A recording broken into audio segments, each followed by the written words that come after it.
Hey everyone, just wanted to discuss something really quick that I kind of just discovered, and I may be right, may be wrong, but I just reviewed this Fiddler Toasted. This is a very high wheated bourbon, 45% wheat, and I'm sure this is going to turn out to be spectacular. Right now, I'm in the good category because this is the first wheated bourbon I've had that's a toasted wheated bourbon. Every other toasted bourbon I've had has been a rye bourbon, and there's just something different with this. Maybe it's the fact of the lack of the spice that you got the rye bourbon interacting with the toast, but it's just different. So now I'm having a pour right after that of this toasted Peerless, 108 something proof. This is 119, and it's your typical toasted rye bourbon. And I just took a taste of it, and it just tastes more familiar. And this actually is one of my top toasted bourbons.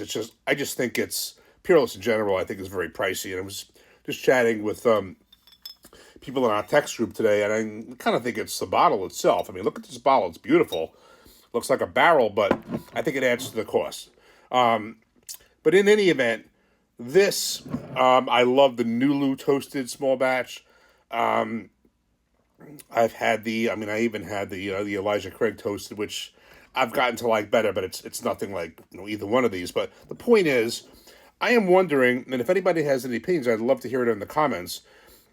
If toasted bourbons do taste different, if there's maybe a preference between the two, between I think the more typical toasted rye bourbons, where rye is the secondary grain, such as in this, as opposed to a toasted wheated bourbon such as this, where wheat is the secondary grain, and in this case quite high at 45%. I'm going to see as it opens up. I would say for this moment right now, and not particularly any bourbon, but I think for now, I think the interaction of the spice and the toast, I would say a toasted rye bourbon may be my preference, but that's going to very likely possibly change as this opens up and I get more into it.